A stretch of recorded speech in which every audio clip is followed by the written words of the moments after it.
Apologize for the tech issues. I do want to center this conversation and what I'm going to share around a poem that I was introduced to early in my education experience while incarcerated. The poem reads: "Tú eres mi otro yo. You are my other me. Si te hago daño a ti, if I do harm to you, me hago daño a mí mismo. I do harm to myself. Si te amo y respeto, if I love and respect you, me amo y respeto yo. I love and respect myself." I believe this poem encapsulates what it is that I do as an advocate for justice impacted students in higher education, but not only students, it includes our families, our loved ones, and our communities. Currently, there's still a struggle to access quality higher education, not only inside prisons, but also once a person is released. Um, my role in creating access and opportunities for others is something that I take very seriously. And what I want to highlight during my commentary is the difference between transactional education and what I call transformative education.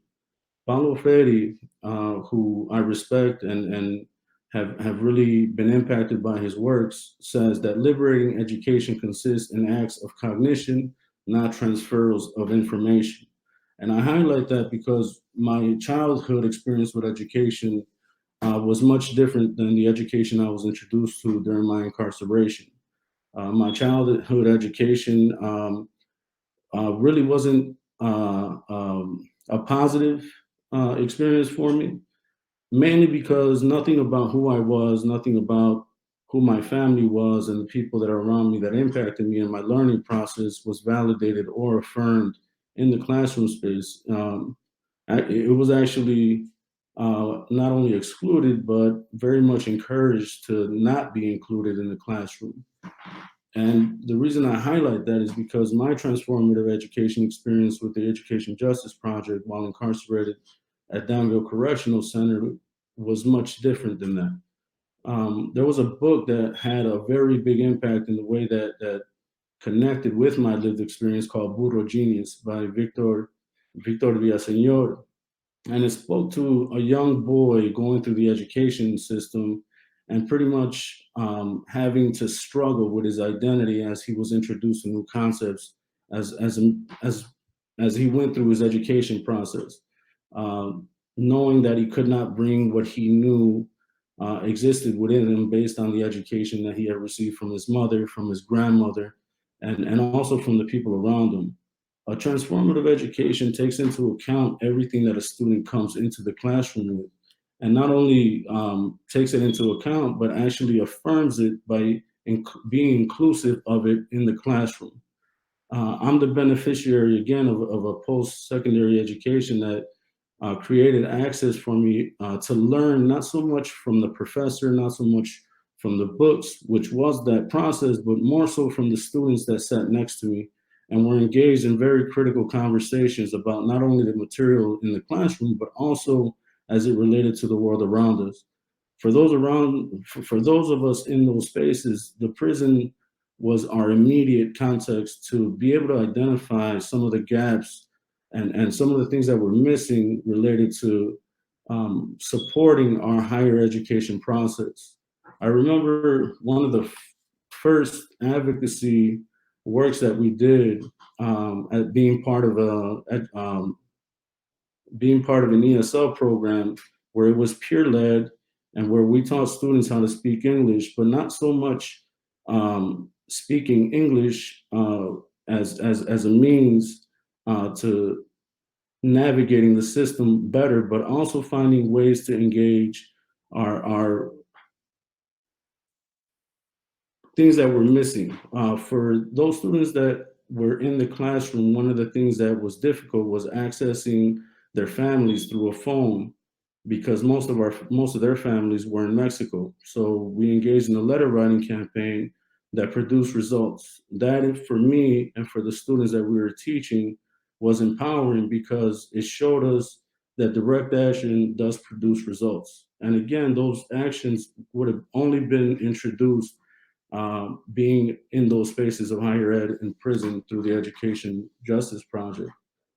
I also believe that it's a moral and civic duty to advocate for higher access, quality higher education programs because I'm the beneficiary of that education. Post-secondary education can and is liberating, and I hope others can also experience that, because again, I experienced it myself. And it opens up new worlds of knowledge for many just as impacted people that do not have access to that in traditional education spaces. For me, it's important to be an active agent of change and to be able to welcome others in that struggle so that we can do this work together. Um, I do want to say that serving as an advocate for justice impacted people is important to me because it's using my voice. It's understanding that my voice is important, and being able to create the world that we imagine, not only uh, in our minds, but also taking action and making that happen. And it's a mutually beneficial experience to create access to higher education post-release. The continuity of support that has been highlighted through other commentaries today is something that I also want to highlight, because there are gaps within that continuity of support. Reentry, again, does not happen once a person comes home. It actually happens and should happen once a person is sentenced to serving time in prison, and making it intentional to create access to those higher education spaces while a person is serving time. Many of us serve as accompaniment peers for justice impacted students. We take that very seriously because we believe that those of us that have come out here and have experienced this process serve as the best blueprint for those that are coming home. In my current capacity as reentry policy coordinator, it's my responsibility to look at some of those gaps that are presented within the system, and hopefully trying to change those, not only on my own, but also to be inclusive of the voices of those that are currently incarcerated. I highly believe, and I believe many of the people in this panel believe that those closest to the problem are closest to the solution. And I think together is the way that we can actually begin to chip away at some of the barriers that keep people from accessing higher education, not only in prison, but post-release. I'm working also to develop an infrastructure that speaks to the ecosystem that was mentioned earlier. How do we create this pipeline of prison to school here in Illinois? And I want to give a shout out to Project Rebound, because they are very intentional about making sure that students that are being released from prison in California have direct access to state education spaces in California, and we're hoping to do that here in Illinois as well. I also want to make sure to say that a lot of the advocacy efforts are being led directly here in Illinois by system impacted people. There are currently over 1,000 barriers that we call permanent punishments here in Illinois, and we're being very engaging of making sure that we start removing some of those barriers, which include access to higher education, which includes access to housing, and other barriers that keep people from living their fullest and realized selves. As far as the outcomes that have been positive in our advocacy efforts, EJP has actually moved towards providing an emergency fund that provides access to funding, immediate resource money for people that are alums or that have taken part in programs in EJP. We also have peer support groups for justice impacted people and students to be able to have a healing space, because it's not only about access, it's also being very aware of the social and emotional needs that we have to navigate higher learning education spaces. We also have, again, created access and opportunities for students to be in leadership positions, not only in organizations, but also in spaces where we are traditionally have not been included in the past. And also being able to take our vision that includes our families and our loved ones and our communities to create access and pathways for them to also benefit from a higher education, even before, again, they end up getting caught up in the system. To be able to provide that infrastructure for healthy communities to thrive and to actually really believe and have that goal to access higher education once the opportunity comes. Some of the advocacy efforts that have been challenging is that there's still a very negative stigma of people that have been just as impacted. Again, some of those things were highlighted earlier regarding how difficult it is for students who are transitioning from prison into communities to get access to housing on campus or even near campus. There's still no adequate means of support for the cost of higher education. I'm actually going through that now as a student of the University of Chicago, where I was led to believe, I led myself to believe that the cost was going to be something, and it's extremely much higher than I thought, and it is concerning. How do we actually become intentional about providing what it will take for a person not to live in debt for the rest of their life when they're starting their life post-release? To be a teenager at the time of my incarceration and to come home as an adult person and now have to deal with a lifelong debt for school is something that I believe is an injustice. We still have limited access to tech literacy for many incarcerated students. I know because when I was first incarcerated, there was no internet, there were no smartphones. So coming home, I was actually at a deficit going into a higher learning space that I had to adjust to very quickly. And again, had it not been for my peers who had been through that process, I think I would have definitely dropped out of college. I do want to conclude my commentary by saying that I take my vocation as an advocate for students impacted by the criminal justice system as an act of love. Paulo Freire says, because love is an act of courage, not of fear. Love is a commitment to others. No matter where the oppressed are found, the act of love is commitment to their cause, the cause of liberation. And I think that is going to be the common theme, and has been the common theme on this panel, is that we're seeking to be able to be liberated, to understand the world and our role in the world, to imagine the world, and to actually realize that world that we want to see for ourselves and our families and our communities. And it begins again with access to higher education.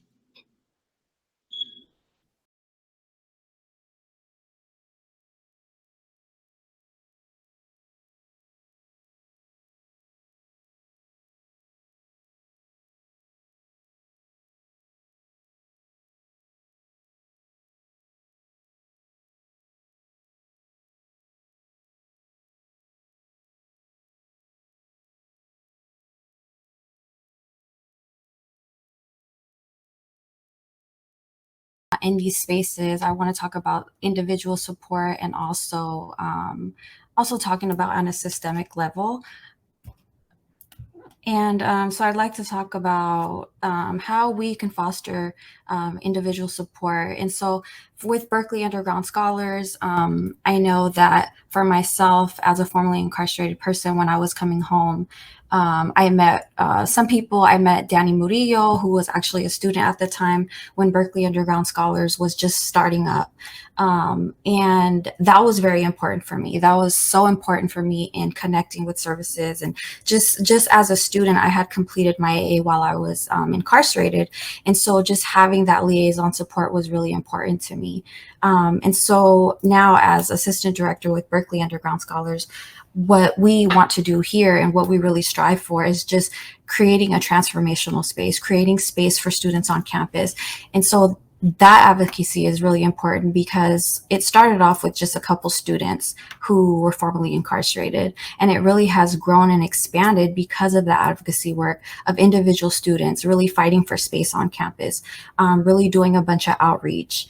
And that's really the bulk of what's most important. What we do is that peer support. And so a lot of people talk about like having that, the resources, but also that peer support is really important. So having people in these spaces and in leadership roles who have the lived experience, who have gone through what you've gone through. So for me, it was really, really important to see other people who had gone through what I've gone through in these spaces. It became very real for me when I saw other folks who had been in prison as well at UC Berkeley. It made me feel like, okay, I can do this. And so I think a lot of our students and a lot of us really go into this work and really want to do what others have done for us and really just open up the door for the people coming behind us.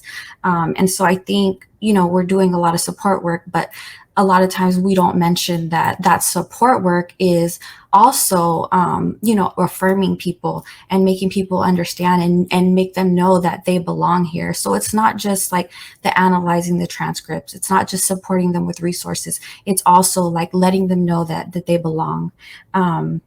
I think advocacy is also just sharing our stories, and being vulnerable and sharing our experiences. I think it's really difficult for people to do that sometimes, but people do it so that other people can hear their stories and know that it's possible for them. Yeah, so I think that how are we showing up for formerly incarcerated and currently incarcerated students in these spaces? I think there's also a misconception that like at places at Berkeley, there's a whole bunch of resources and support, but really we are having to advocate and raise money for ourselves, for our program, and for our students through private foundations and things like that. So it's not really not just given to us. So a lot of that is a lot of advocacy from students. It's student led and by people who are just formerly incarcerated. So we also, I think it doesn't just end there, just supporting on campus or once you get into higher education, it ends there. It's really trying to advocate on a systemic level. And so many of us do a lot of work with legislature, becoming speakers for different bills. One of the things I did recently was speak with a U.S. Secretary of Education, Miguel Cardona, about expanding Pell Grants and how education was so important to me while I was incarcerated, and how it really just gave me, really changed the trajectory of my life and how that's going to impact so many people who are incarcerated. Because for myself, I was lucky enough to access education while incarcerated, but it was very limited in the amount of slots that they had for people. So it's also really, what are we doing in our spaces to kind of get ready for the influx of students that we are going to have? How are we preparing to have them? How are we preparing to provide resources and that support? I think that's it. Thank you.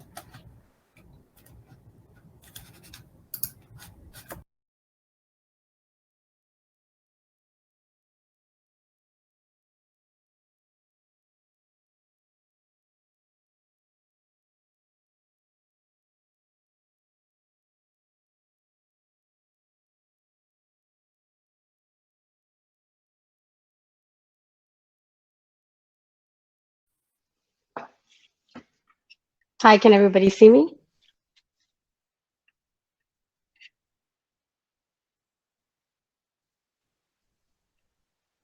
Thank you, Orlando and Daniela. Everything you both said was beautifully said.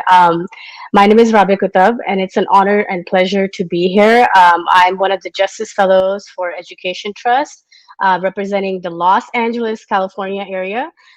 This is a platform that allows individuals with lived experience to inform, review, amplify, and reflect on trust policy recommendations for justice impact students.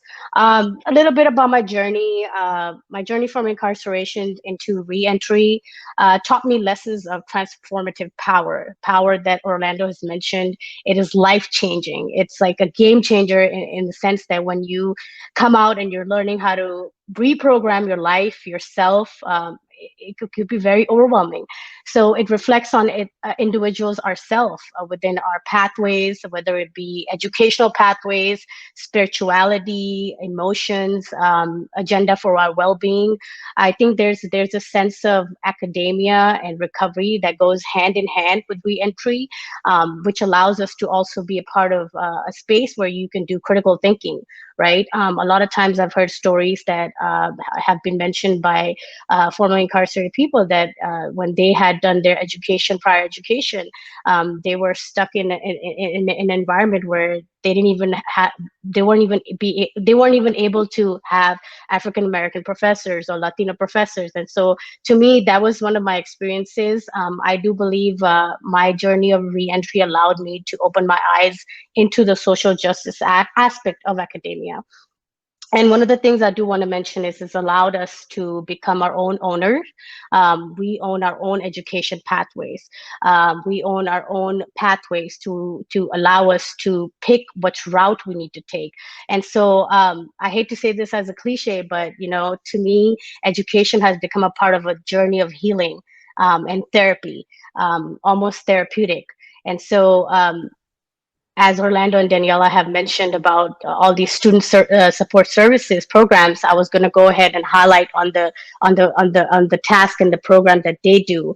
I do believe that student support services such as Project Rebound, which I believe has 14 different chapters in campuses, CSU campuses.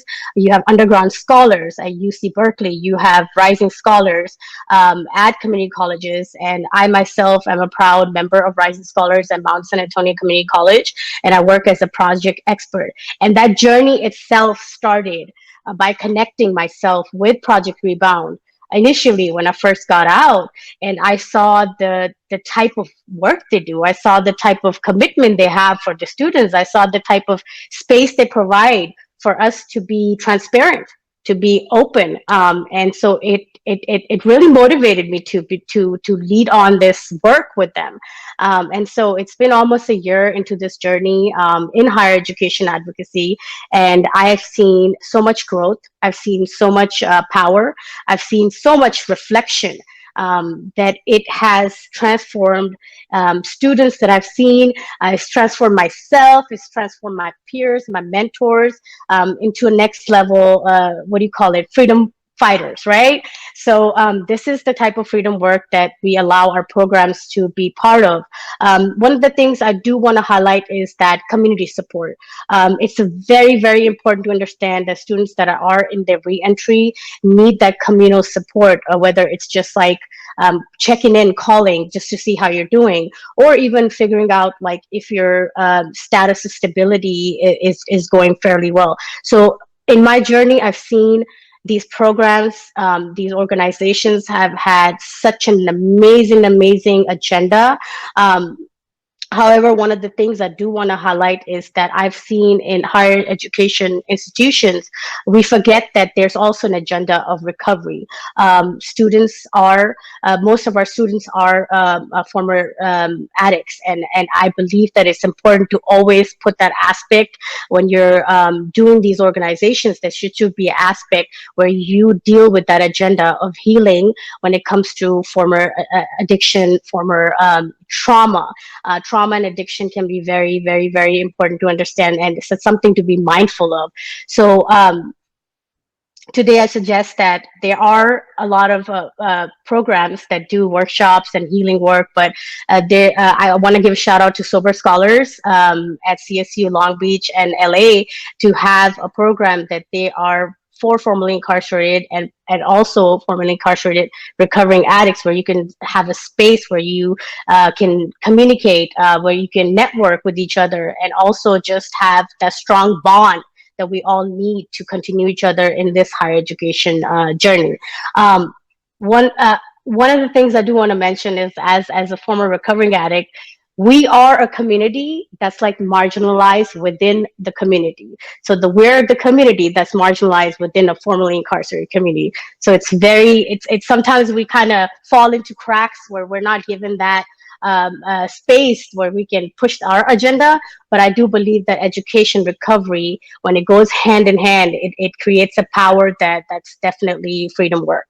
And so thank you for having me here, and thank you for letting me share my voice and just awareness of policy agenda for higher education and this amazing space of advocacy. And I'll go ahead and pass the mic.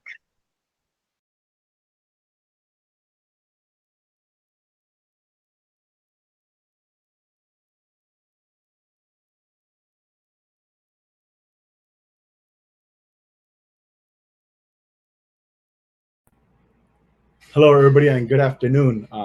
First and foremost, thank you to the Ed Trust and the Alliance for Higher Education for the opportunity to be here today and to provide some feedback on what we just heard from our three speakers, right? And before I kind of address and provide some feedback of my own from what I got from what our speakers were saying, I want to kind of also highlight Dr. Bess Ritchie, right? So thank you, Dr. Bess Ritchie, for being here today. And some of the points that I want to highlight that she brought up was that freedom work is not just about learning, but it's also about abolition and the pursuit of justice, right? And also another point that she brought up was support the leadership development of incarcerated and formerly incarcerated people, right? And that goes across the board, right? We're not just talking about leading the work in higher education spaces, but also in other social justice and in different spaces, right? That they're also present in, right? It's important to always develop the leadership capacity of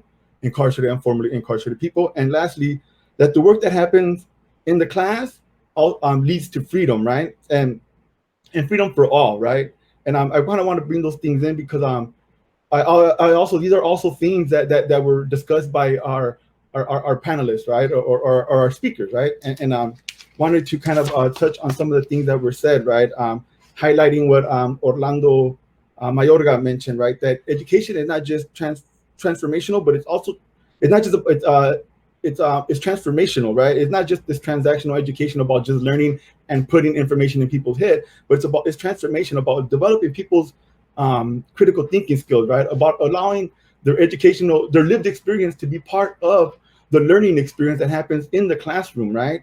And that their lived experience, there's valuable lessons to draw from that, right? That we can incorporate into our academic experience. And also that the importance of creating space, right? And providing support, right? He talked about peer support group for justice impacted people, right? And the importance of creating that space, so that folks can feel in community, right? And being able to understand and relate to other people that also have similar experiences as us, right? And also, he gave a shout out to Project Rebound, right? And it's important to uplift, right, those that have already built that history, right? So that we can look at those programs or those leaders, right, that created something that allows us to build off of, right, instead of continuously trying to start something new, right? There's already things that have been done in the past that have been successful that we can build off of and then incorporate into our own program, right? Similar to the way we did with underground scholars at UC Berkeley, was we invited Project Rebound when we first thought about creating a program, and they came in and they kind of gave us some advice about what to do. And it was, with their advice and understanding that the UC system is a different system from the Cal States, incorporating our own kind of processes into starting that program, right? And so, also want to touch on, what Daniela mentioned, right, about, creating space for formerly incarcerated people, similar to what Orlando mentioned, right? The importance of not just, when we created that space, it was just, wanting a place for us to come together and to feel in community, right? But it was when we got into that community with the support of our faculty, right? And I want to also shout them out, is Victoria Robinson and Patricia Hilden at UC Berkeley. With their support, they inspired us and motivated us to be the leaders in this work in creating not just a space where we could just come together, but advocate to create a program where we're going to support people not just in prison, but also on campus, or not just on campus, but also in prison, right? And so it was, allowing formerly incarcerated people to come into that leadership, into the leadership roles, and having that support from these faculty that really allowed us to kind of create that space at UC Berkeley, right?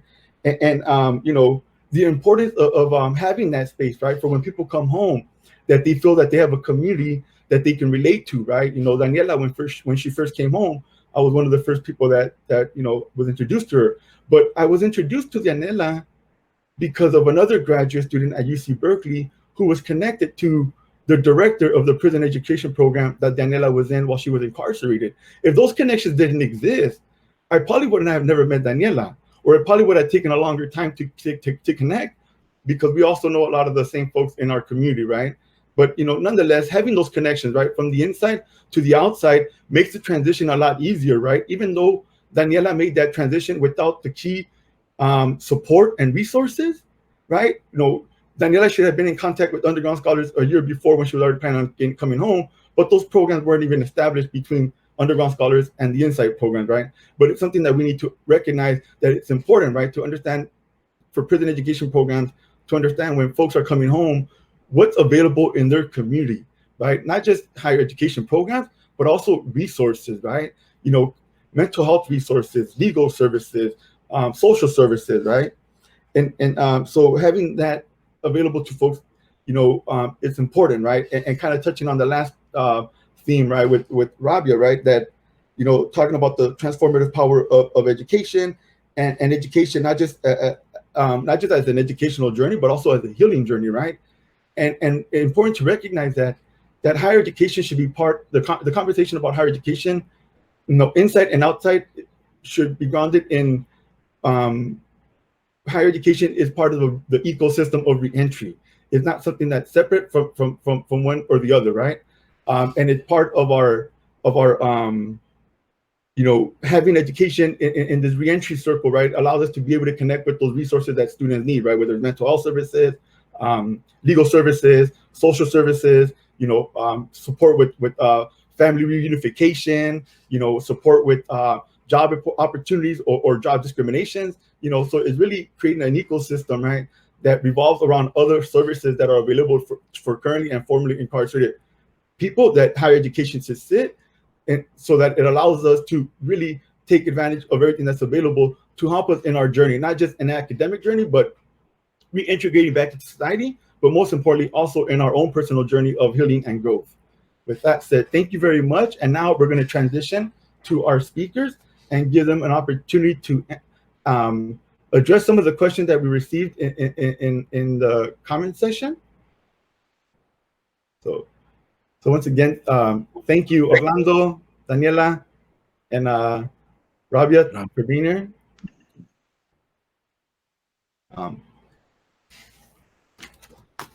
And I want to give you all an opportunity to just, I guess one thing that we can start off, before we kind of start getting some questions from our audience, is, what you talked about seeing yourself, Orlando, right, and kind of want to use that as a starting point, right, about your educational experience on the inside, right, and having, what is it that for a lot of us, right, that we finally see ourselves in the literature, right, or being able to connect our own lived experience to what we're learning in the classroom, right? For me, something similar that happened in the classroom, right? But how does that inspire you to want to continue doing what you're doing now, right? Which is advocating for access to other people. Yeah, I think it inspires me to know that there is existing knowledge not only in myself but in my community and my people that is just as important as the higher learning academic knowledge that is provided for us. And for me, I think it's important for other students to be able to do that, especially justice impacted students, to be able to feel validated, because we're already facing an identity crisis when it comes to higher education out here, right? Or when it comes to higher education, period. So being able to come into a space and feel comfortable with who I am in my skin and in my spirituality and my inner being, I think will add a level of comfort that many students don't have. And for us that have been incarcerated, for me as an incarcerated person, I think it's important because we really don't have an idea of how to navigate that space other than the space that we were in while incarcerated. But while we're incarcerated, we're around all the people that are sharing that same experience. Out here, it's much different. We're around people that may not even know what the incarceration experience is, let alone feel comfortable with being next to a person like myself who has been formerly incarcerated. And I say that because I want to feel comfortable in sharing, and I do feel comfortable in sharing my experience, but I also have to be mindful about how sharing my experience will affect others. And there is where that tension exists for me as a student in a higher education program. And that is something that I feel other students will encounter as well. But it begins with letting people know prior to coming home that you are special, that you are amazing, that you are great in everything that you are and everything that you know already. Thank you for that. And now, Daniela, kind of transitioning from what kind of the comment that Orlando just gave, right? from on the inside transitioning to the outside, right? And seeing that community, right, at UC Berkeley, right? Even though when you first came home, right, like you knew that you weren't in the space to actually transition directly into campus, so you took some time off, right? But then once you transition, there was already a community there.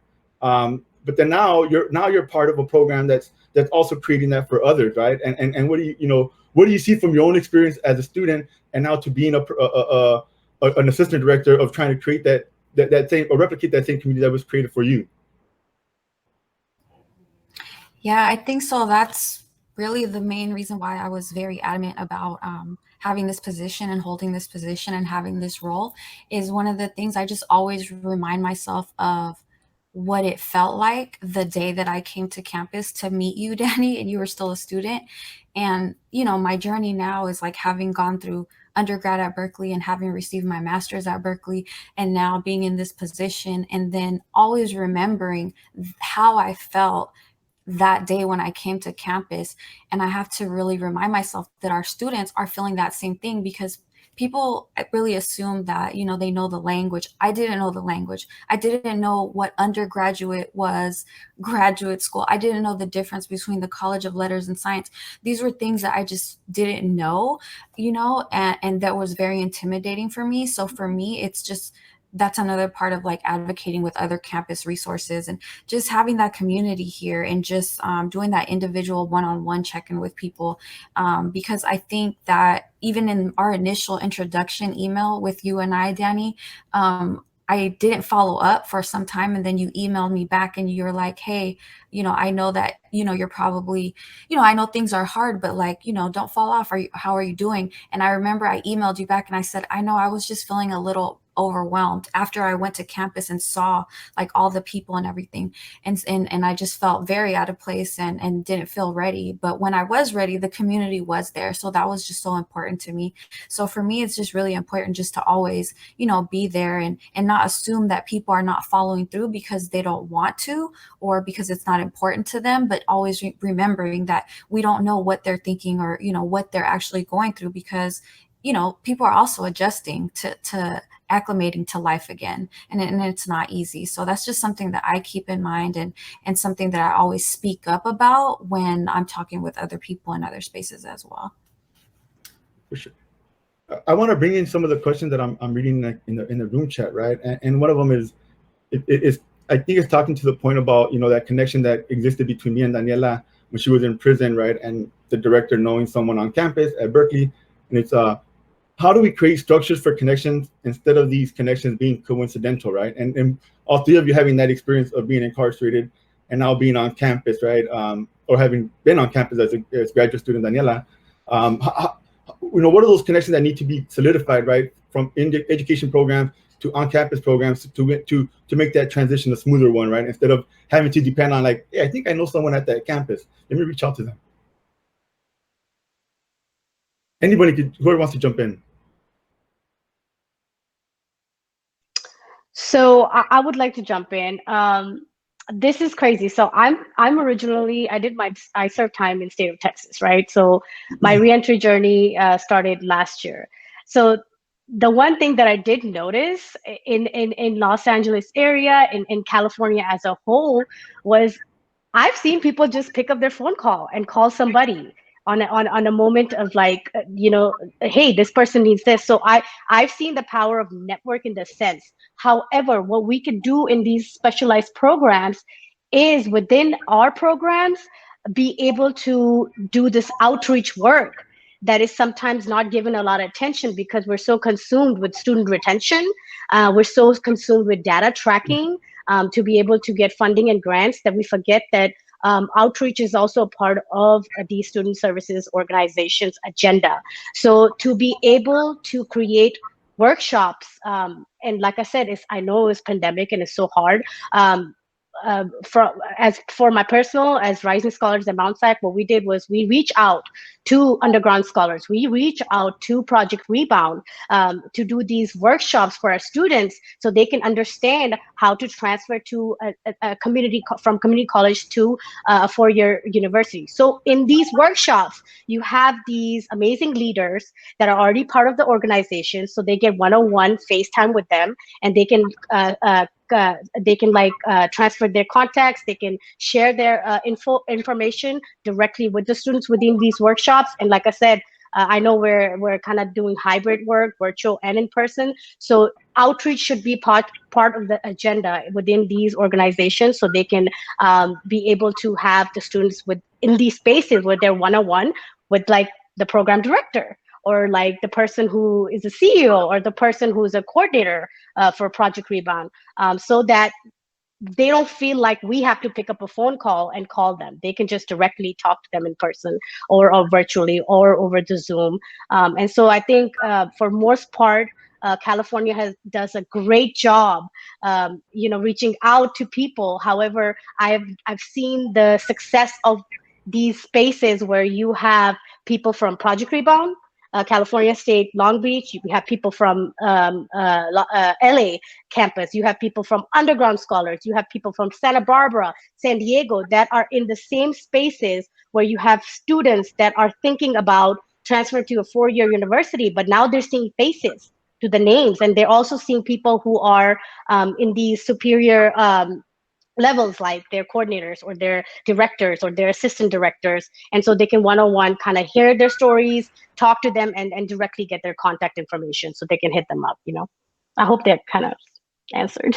Thank you. No, for sure. Thank you very much. And thinking about time and our next talk, want to, first of all, thank all the speakers. Thanks for your time and for being here with us today. And that's going to conclude our time today. And we're going to be going into our next talk. Thank you very much.